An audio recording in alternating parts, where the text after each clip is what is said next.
রাধে রাধে বন্ধুরা, আপনাদের সকলকে নতুন আরেকটি ভিডিওতে আরও একবার অনেক স্বাগত। আশা করি ঈশ্বরের কৃপায় আপনারা খুব ভালো আছেন এবং সুস্থ আছেন। বাবা মহাদেবের অশেষ কৃপা পেতে অবশ্যই কমেন্টে লিখুন হর হর মহাদেব, জয় বাবা মহাদেবের জয়। সামনেই আসতে চলেছে শ্রাবণ মাস। এই বছর অর্থাৎ 2025 সালের বাংলার 1432 বঙ্গাব্দের শ্রাবণ মাসে সোমবার কবে, এই বছর কয়টি সোমবার পড়েছে, পুজোর সঠিক সময় জেনে নেব। এছাড়াও জানবো শিবলিঙ্গে কি কি অর্পণ করবেন, সোমবার ব্রত করতে কি কি লাগে, এই দিন কোন কোন খাবার খাবেন এবং কোন কোন খাবার ভুলেও মুখে তুলবেন না, এই দিন কি কি বাধা নিষেধ রয়েছে, এই সব কিছুই জেনে নেব আজকের এই ভিডিও থেকে। ভিডিওটির মূল পর্বে যাব তার আগে আপনাদের সকলকে চ্যানেলটি সাবস্ক্রাইব করার অনুরোধ রইল, যাতে আমার পরবর্তী ভিডিও নোটিফিকেশন খুব সহজেই আপনাদের কাছে পৌঁছে যায়। আর যে সকল বন্ধুরা অলরেডি চ্যানেলটি সাবস্ক্রাইব করে পাশে আছেন তাদের অসংখ্য ধন্যবাদ। তো চলুন বন্ধুরা, আসা যাক মূল পর্বে। হিন্দু ধর্মে শ্রাবণ মাসকে বিশেষ গুরুত্ব দেওয়া হয়েছে। এই মাসটি ভগবান শিবের উদ্দেশ্যে উৎসর্গিত। বিশ্বাস করা হয় শ্রাবণ মাস বাবা মহাদেবের অত্যন্ত প্রিয় একটি মাস।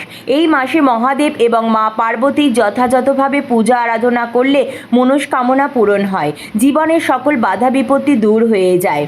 এবার জেনে নেব 2025 সালে অর্থাৎ বাংলার 1432 বঙ্গাব্দে শ্রাবণ মাসে মোট কটি সোমবার পড়েছে এবং শ্রাবণ মাস কবে থেকে শুরু হচ্ছে এবং কবে সমাপ্ত হচ্ছে। শিব পুজো করার সময় সঠিক সময় কি থাকতে চলেছে। 2025 সালে অর্থাৎ বাংলার 1432 বঙ্গাব্দে শ্রাবণ মাস শুরু হচ্ছে 14ই জুলাই থেকে। শ্রাবণ মাস সমাপ্ত হবে 17ই আগস্ট। শ্রাবণ মাসের প্রথম সোমবার 21শে জুলাই 2025, বাংলার চৌঠা শ্রাবণ 1432। দ্বিতীয় সোমবার পড়েছে 28শে জুলাই 2025, বাংলার 11ই শ্রাবণ 1432। তৃতীয় সোমবার চৌঠা আগস্ট 2025, বাংলার 14ই শ্রাবণ 1432। চতুর্থ এবং অন্তিম সোমবার পড়েছে 11ই আগস্ট 2025, বাংলার 25শে শ্রাবণ 1432। বাংলা 1432 অর্থাৎ ইংরাজি 2025 সালে শ্রাবণ মাসে মোট 4টি সোমবার পড়েছে। এবার জেনে নেব শ্রাবণ মাসে কি কি করবেন। শ্রাবণ মাসকে হিন্দু সনাতন ধর্মে অত্যন্ত পবিত্র ও ধর্মীয় মাস বলে মানা হয়। এই মাসে প্রতিদিন ভগবান শিবের আরাধনা করলে বাবা মহাদেব অত্যন্তই প্রসন্ন হবেন। এই সময় শিবলিঙ্গে অভিষেক করুন এবং শিব মন্ত্র জপ করুন। শ্রাবণ মাসে কেবল নিরামিষ খাবারই খান। সোমবারের উপবাস রাখুন। উপবাসের সময় অবশ্যই ব্রহ্মচর্য পালন করুন। এই মাসে দুধ এবং দুগ্ধজাত কোনো দ্রব্য দান করা অত্যন্তই শুভ। এবার জানবো শ্রাবণ মাসে সোমবারগুলিতে কি কি জিনিস এড়িয়ে চলবেন অথবা শ্রাবণ মাসে সোমবারগুলিতে কি কি নিষেধ রয়েছে।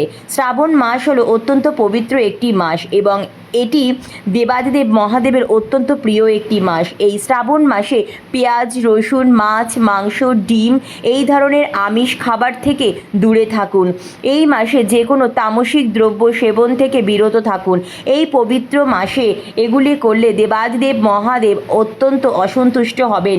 বিশ্বাস করা হয় এই মাসে বেগুন খাওয়া উচিত নয়।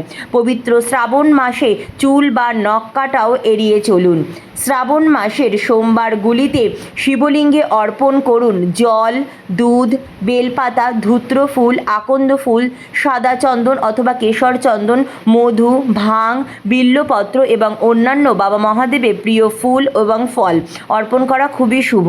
এছাড়াও পঞ্চামৃত, গঙ্গা জল, ধূপ, দীপ, কর্পূর ইত্যাদি নিবেদন করা হয়। শ্রাবণ মাসে সোমবারে ব্রত পালনের জন্য কিছু আবশ্যিক সামগ্রী এবং প্রস্তুতি প্রয়োজন। এই ব্রত পালনের জন্য প্রধানত শিব পুজো করা হয়, তাই শ্রাবণ মাসে সোমবারগুলিতে দেবাদিদেব মহাদেবের পুজো করার জন্য এই উপকরণগুলি অবশ্যই সংগ্রহ করতে হবে। শিবলিঙ্গ বা শিবের বিগ্রহ বা আলেখ্য শিবলিঙ্গ পুজো করাই শ্রেয়, তবে শিবের মূর্তি বা বিগ্রহ দিয়েও পুজো করা যেতে পারে। বেলপাতা শিব পুজোর একটি অত্যন্ত গুরুত্বপূর্ণ উপাদান।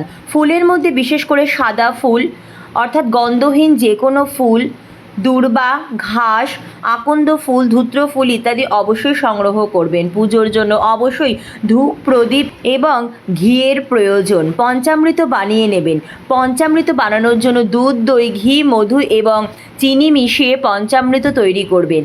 দেবাদিদেব মহাদেবের বিগ্রহ বা শিবলিঙ্গে লাগানোর জন্য চন্দনের প্রয়োজন হবে। পুজোর জন্য মিষ্টি জাতীয় দ্রব্য নিবেদন করা হয়। ফল নিবেদন করা অত্যন্ত শুভ। অবশ্যই গোটা ফল বাবাকে নিবেদন করবেন।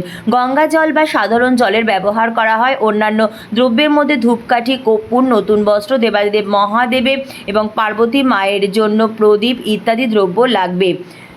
পুজো স্থানটি ভালোভাবে পরিষ্কার পরিচ্ছন্ন করে বেদি স্থাপন করতে হবে। অবশ্যই বাবা মহাদেব সাদা রঙের নতুন আসন গঙ্গা জল দিয়ে প্রস্তুত করবে। অবশ্যই ওম নমঃ শিবায় মন্ত্র, মহামৃত্যুঞ্জয় মন্ত্র এবং বাবার প্রণাম মন্ত্র পুজোতে ব্যবহার করবেন। অনেক অনেক ধন্যবাদ। রাধে রাধে।